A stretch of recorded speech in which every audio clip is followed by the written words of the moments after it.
nossas posses. Um dos primeiros exemplos do poder e da influência do pecado da avareza é encontrado no livro do Velho Testamento, Êxodo.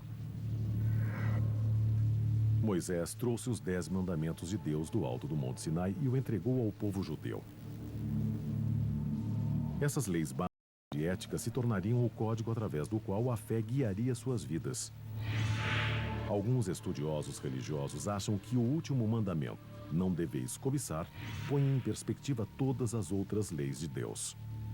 O último, que é a cobiça, não é uma ação, é um estado de espírito. E a avareza é um estado de espírito de onde brotam todos os outros.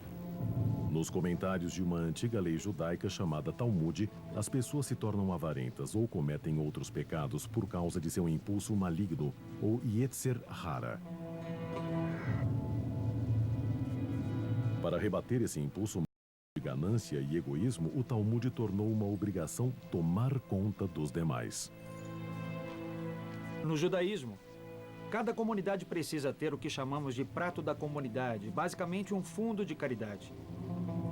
Então, a ideia desde o começo era de que as pessoas que têm possuem uma obrigação de dar para as pessoas que não têm. O judaísmo não é tão voltado para o pecado individual quanto o cristianismo. O judaísmo se preocupa com o pecado porque ele interrompe uma ordem natural e porque a comunidade do povo de Deus é o que importa. Mas, apesar dos decretos de Deus e das leis sagradas, o pecado da avareza prosperou na Terra Santa. Em 586 a.C., os babilônios conquistaram Jerusalém. No livro de Jeremias, o profeta interpreta isso como castigo de Deus para uma nação dominada pela avareza. Eu daria suas esposas a um novo homem e as pastagens a novos donos. Do menor até o maior, todos cobiçavam receber. O Velho Testamento é o único texto antigo a alertar contra a ganância. Por volta de 516 a.C., os ensinamentos de Buda se espalhavam na Índia. O religioso falava muito sobre a ganância. Para chegar ao estado de Nirvana, Buda revelou as 4 verdades nobres, conhecidas como a essência dos seus ensinamentos. A segunda delas é que o sofrimento provém do anseio de posses terrenas ou ganância. A crença de Buda no karma também levou-o a acreditar que os gananciosos são castigados tendo de renascer como espíritos famintos. Um reino chamado de o mundo dos fantasmas famintos. E são seres que não conseguem obter o bastante e, como resultado, tudo se torna inadequado e nojento, migalhas. No século III a.C., o taoísmo tinha profunda influência na China. O livro central da crença, o Tao Te Ching, atribuído ao filósofo Laozi, denuncia claramente o pecado da ganância. O Tao Te Ching diz que a ganância é a fonte de todo o mal da humanidade. Em 350 a.C., uma civilização mediterrânea contemplava de forma semelhante a natureza da ganância. A Grécia Antiga era fascinada pelo equilíbrio, na arquitetura e na vida. A ganância era um excesso a ser evitado. Midas é uma descrição popular do pecado da ganância. Midas era um rei rico que queria ser ainda mais rico, transformando tudo que ele tocasse em ouro. Mas depois que os deuses atenderam ao seu desejo, Midas acidentalmente transformou sua comida e até sua filha no precioso metal. E percebeu o erro que cometera. Algumas crianças gregas que ouviram a lenda de Midas cresceram pensando melhor na ganância, inclusive Aristóteles, o filósofo a quem se acredita ter formulado o primeiro código de ética no mundo clássico. Aristóteles acreditava que para poder alcançar uma boa vida, o indivíduo deve encontrar o equilíbrio entre o excesso e a deficiência. Ele encorajava a noção daquilo que chamava de liberalidade, a virtude de dar a todos o tanto que mereçam. Mas toda virtude tem seu oposto. Se você possui uma deficiência na sua habilidade de dar, você é o que Aristóteles chamava de avarento, que quer dizer mesquinho. Aristóteles via ganância em toda parte e escreveu: a ganância da humanidade é insaciável. Em 27 a.C., a glória da Grécia havia sido sobrepujada pelo poder de Roma. Eles eram os senhores de boa parte do mundo. Mas muitos temiam que seu sucesso no mundo havia corrompido suas almas. O escritor romano criticava a decadência que via ao redor de si com uma lista de 7 vícios: avareza, amor ao elogio e ira, preguiça, gula. Mas não são temidos universalmente. O pecado da ganância era tolerado e até mesmo comemorado durante os primórdios do Império Romano. Então, por volta do ano 30 d.C., na província da Galileia, um prodigioso professor judeu pregava contra o pecado, com palavras que carregavam uma estranha e poderosa autoridade. Jesus de Nazaré proclamou: afastem-se da ganância, pois a vida de um homem não consiste da abundância de coisas que ele possua.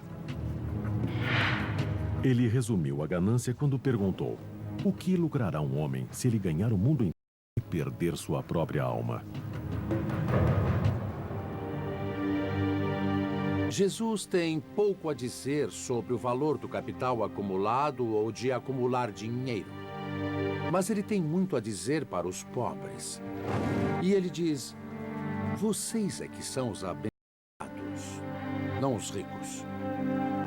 E isso é claro que é falso. Sabemos que as pessoas de sorte são os ricos, mas não segundo Jesus. Tenho certeza que há motivos culturais para o cristianismo ter essa fascinação desproporcional com a ganância. E um deles, eu acho, é o fato de que o dinheiro e o mercado surgiram na mesma época. O grande porto do Império Romano de Ostia permitia controlar muito do crescimento explosivo do comércio internacional durante esse período. Carregamento de comida, vinho, sal, escravos e mais escoava das províncias romanas. Parecia que quanto mais os romanos tinham, mais gananciosos se tornavam. O resultado foram os impostos. Os romanos tinham um jeito interessante de fazer as coisas. Primeiro eles invadiam você e depois te cobravam pela invasão. Eles nunca recolhiam os impostos pessoalmente. Ou haveria uma revolta. Tinham pessoas do local que pagavam para recolher os impostos. O que precisamos ter em mente é que os coletores de impostos ganhavam dinheiro cobrando a mais. O único jeito de um coletor de impostos ter seu próprio dinheiro era cobrar mais do que o governo exigia. Então, os coletores de impostos sempre cobravam mais das pessoas e acabavam acumulando fortunas, se aproveitando dos fracos, tirando dos pobres. E a condenação de Jesus aos coletores de impostos é primeiro contra aqueles que tiram dos próprios irmãos e irmãs e entregam o dinheiro para um governo estrangeiro. Mas a verdadeira ira de Jesus era contra aqueles que emprestavam dinheiro no Templo de Jerusalém. Esses homens trocavam o dinheiro romano pelo siclo, moeda local com a qual os judeus costumavam comprar animais para sacrifício, e por esse serviço cobravam taxa. No fundo, eram o mesmo que cambistas num jogo esportivo ou em um show, que cobravam muito mais do que seria cobrado se você, digamos, comprasse o mesmo animal em outro lugar e o trouxesse ao templo. Eles lucravam com isso. Jesus disse que estavam se tornando ladrões. Não faziam apenas negócios, mas sujos. O pecado da ganância teria seu papel no destino de Jesus. Quando ele foi traído e entregue às autoridades por seu seguidor, Judas, foi uma transação financeira. 30 peças de prata não era muito dinheiro. Ele estar disposto a vender Jesus em troca disso demonstra, no fim das contas, que é incrível o que se faz por dinheiro. Quando Jesus foi crucificado, em algum momento durante 26 e 36 depois de Cristo, os gananciosos podem ter sido perdoados, mas os seguidores dele um ataque ao pecado da ganância.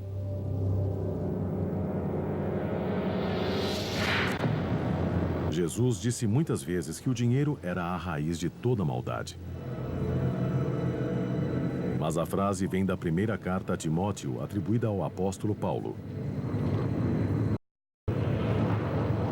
A famosa frase grega foi mal traduzida algumas vezes.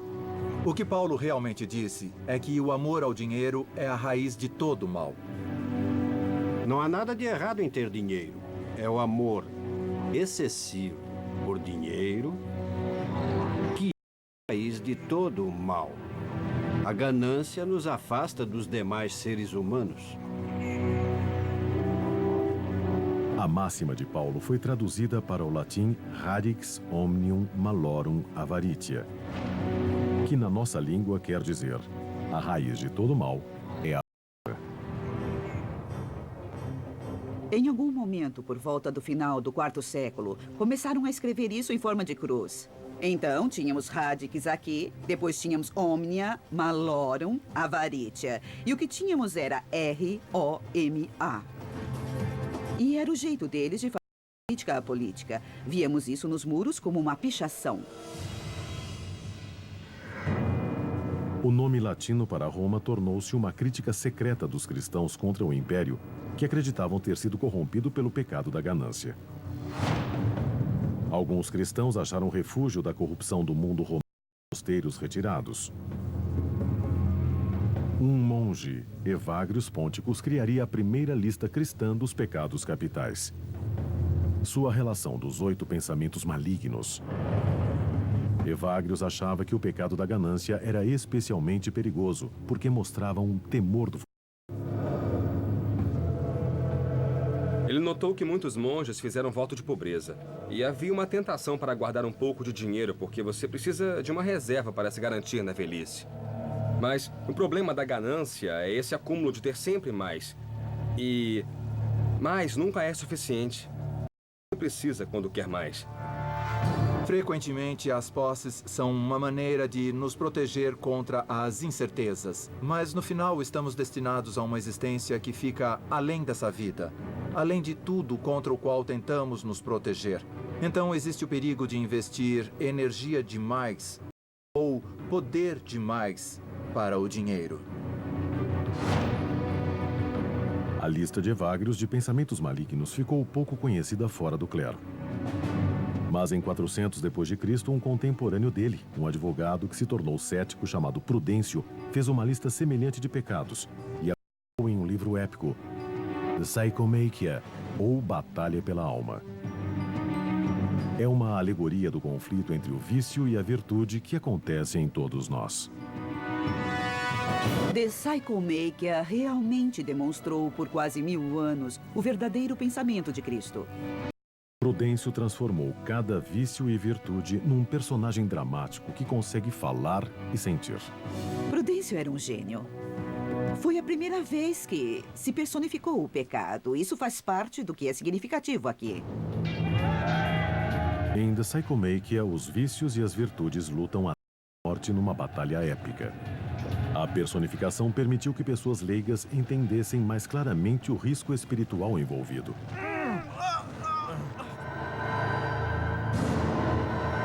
Vários vícios são derrotados e abandonam a batalha, largando suas armas, joias e ouro. Os mortos e feridos são abandonados e seu sangue e sua carne em chamas tomam conta do solo. É nesse ponto que o pecado da ganância, personificado por uma mulher desfigurada, aparece. Então entra esse personagem sorrateiro. E ela tem, segundo Prudêncio, iguais agarras. E ela começa a fuçar sobre os corpos e debaixo de todos os feridos. E ela colhe todo o fruto da batalha. Prudêncio escreve: de todos os vícios, não há nenhum mais assustador. Com os braços repletos dos espólios da guerra, a ganância havia um grupo de padres no campo de batalha vindo ajudar as virtudes. Ela tenta convencê-los a abandonar seus votos de pobreza, mas os padres resistem.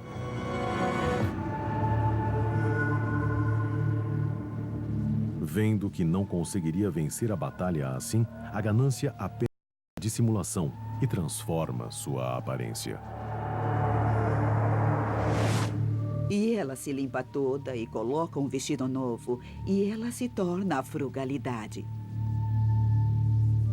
A ganância finge que sua cobiça é porque está preocupada com o bem-estar dos filhos. No final, a ganância não obtém sucesso. E seus truques a levam à sua morte. The Psychomachia acaba com as virtudes, derrotando os vícios. Mas o pecado da ganância iria evoluir e continuar a prosperar, mesmo enquanto o Império Romano detonava ao seu redor. Durante séculos, o Império Romano havia seguido os 7 pecados capitais e tentado ignorar as consequências. Mas em 500 d.C., já era tarde demais.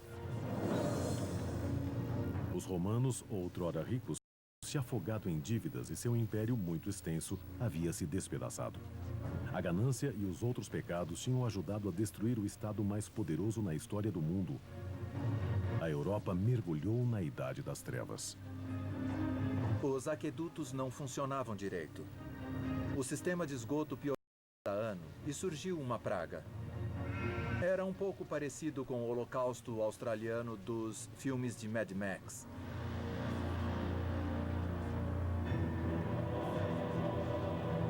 Em 590 d.C., só a autoridade da Igreja mantinha a sociedade ocidental em ordem.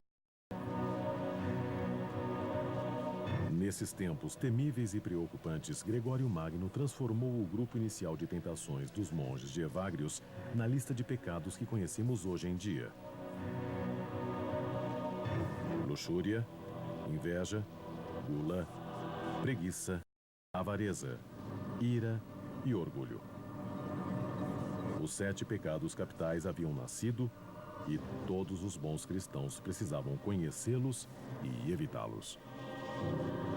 Acho que do ponto de vista da igreja, você não pode ser ético se não conhecer o padrão.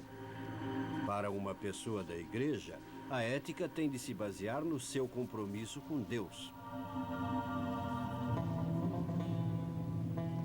Os dogmas cristãos logo ecoariam numa nova religião daquele tempo, o islamismo. O Alcorão, escrito pelo profeta Maomé no século VII, é o texto central da fé islâmica. O livro diz aos seus seguidores que a jornada para dominar instintos básicos como a ganância é vital para se alcançar a pureza espiritual. Há uma metáfora na tradição islâmica que a pessoa gananciosa se submeteu ao fardo de carregar essas coisas. E que a pessoa correta está livre da ganância.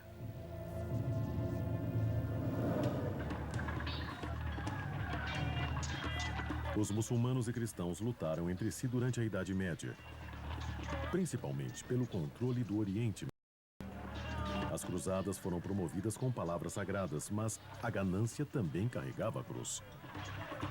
Em tempos em que a riqueza significava possuir terras, conquistar a Terra Santa era uma chance de se tornar rico. Talvez o mais conhecido dos cruzados, o rei inglês Ricardo Coração de Leão, sua morte pelo pecado da ganância. Em 1199, Ricardo atacou um castelo na França em busca de tesouros. Ricardo mandou seu exército para apreender o ouro, e durante o cerco, Ricardo foi atingido por uma flecha no pescoço. Ele morreu de gangrena, mas a causa foi o pecado da ganância. Os castigos para o pecado da ganância são muitos. Em 1306, os ingleses atacaram os rebeldes escoceses no castelo de Kildrummy. Eles subornaram um ferreiro escocês chamado Osborne. Ele começou um incêndio que destruiu o abastecimento de comida dos rebeldes. Os ingleses tomaram o castelo e Osborne exigiu seu pagamento, tanto ouro quanto ele pudesse carregar. Os ingleses ficaram enojados com sua ganância, derreteram o ouro e o despejaram em sua garganta. Essa terrível morte na vida real ocorreu no mesmo período em que o italiano Dante Alighieri começou sua obra-prima, A Divina Comédia, criando castigos indescritíveis para os pecadores.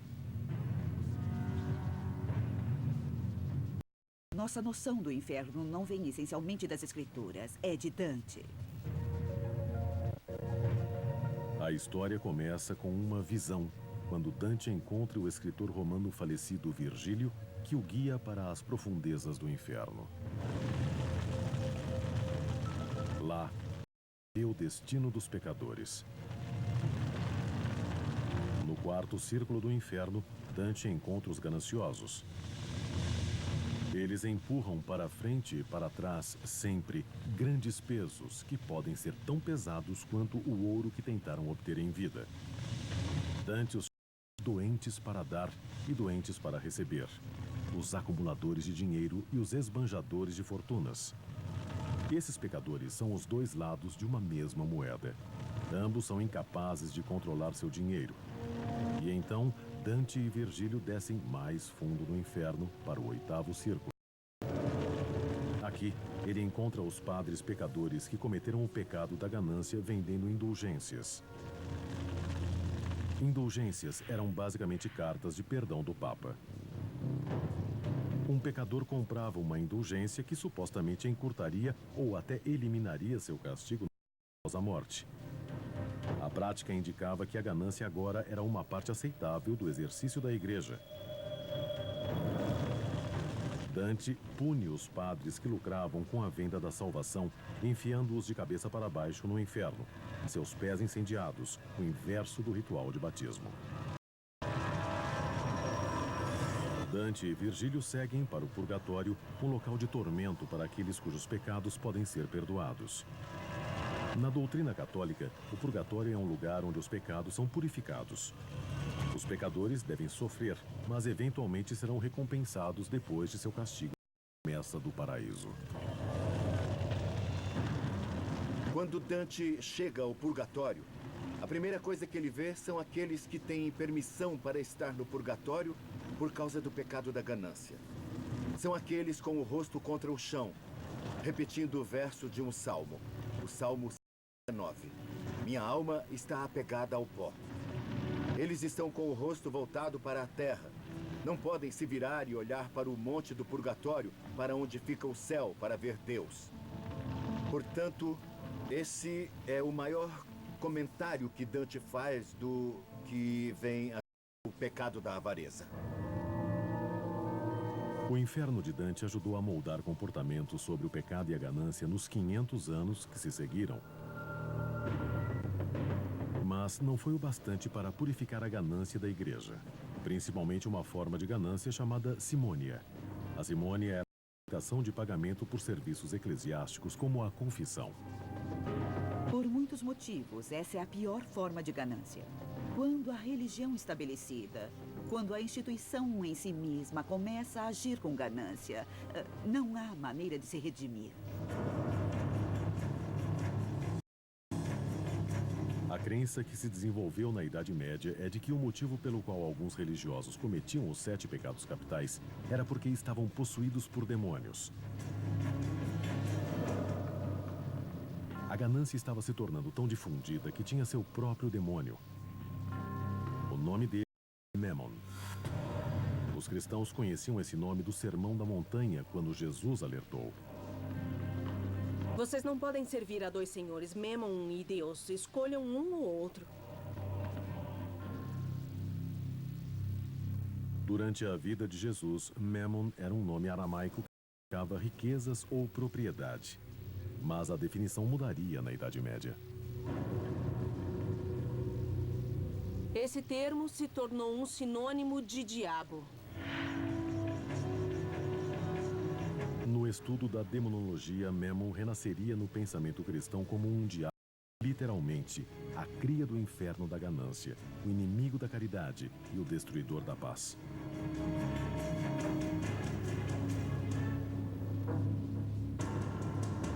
Mas conforme a Idade Média foi dando espaço para a Renascença, parecia que o pecado da ganância estava por toda parte. Em 1557, Peter Bruegel, o grande pintor alemão, retratou o pecado da ganância no quadro Peixe Grande Come Peixe Pequeno. O que temos é uma declaração simples de é claro que é assim que as coisas são. Os peixes pequenos estão lá para serem comidos. E os peixes grandes podem comê-los. É assim que o sistema funciona. O capitalismo estava prestes a evoluir e o pecado da ganância nunca mais seria o mesmo.